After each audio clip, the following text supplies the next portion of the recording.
It skittered away across the tile. Mattie jumped at the loud sound in the eerily silent hall. Then she glanced down and saw the gun. Cormier's, probably, she told herself. He must have tried to fight off the intruder. Dazed, Mattie took a step toward the weapon. Perhaps she should take it with her.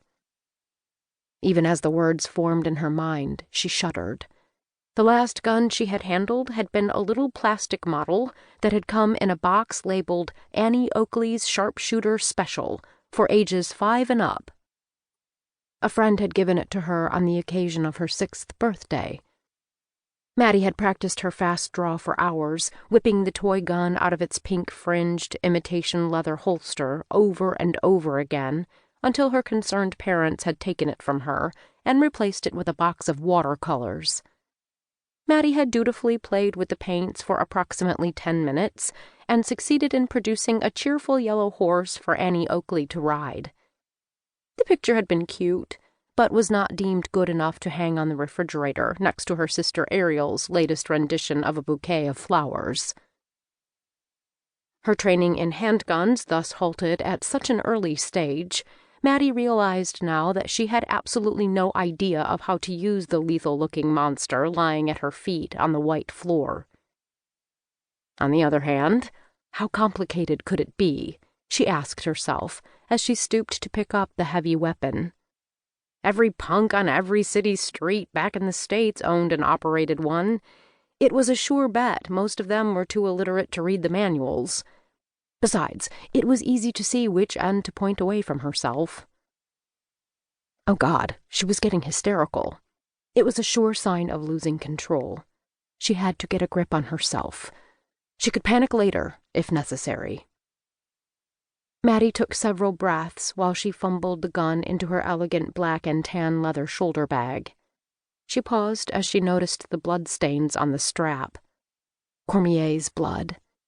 It had come from her hands. She had to move quickly. A man was dead, and among his last words had been the advice to get out of the mansion in a hurry. She did not doubt that the danger was still hovering. Mattie could sense it as if it were a palpable presence. She took one last look at the body of the silver-haired old man. She had a fleeting vision of white linen suit, white buck shoes, white silk shirt, white marble tile, white walls, white furniture. White, endless, pure, unadulterated white, except for the red blood. Mattie felt her stomach heave. She could not be sick now. She had to get out of here. She stumbled for the open front door, her heels clattering loudly on the marble. Her only thought was to reach the battered old rental car that she had picked up at the tiny island airport 2 hours earlier. She was nearly out the door when she remembered the sword. Halting, she glanced back into the room of white death. She knew she could not go back. Valor, the 14th century sword she had been sent to collect, was valuable, but not worth the trip back into that room. Nothing was worth going back into that room. Aunt Charlotte would understand. What was it Aunt Charlotte had told her about the ancient weapon? Something about there being a curse on it. Death to all who dare claim this blade, until it shall be taken up by the avenger and cleansed in the blood of the betrayer. The terrible prophecy had apparently been fulfilled in Cormier's case, Mattie thought. Not that she believed in such things.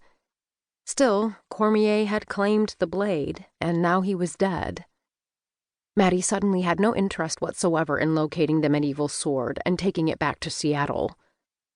She whirled around again and ran through the open door, scrabbling in her purse for the key to the rental car.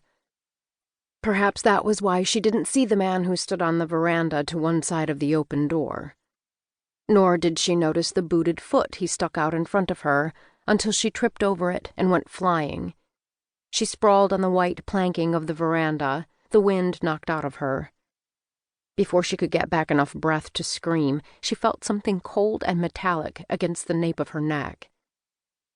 Mattie wondered with an odd, clinical detachment if there would be any small warning sound.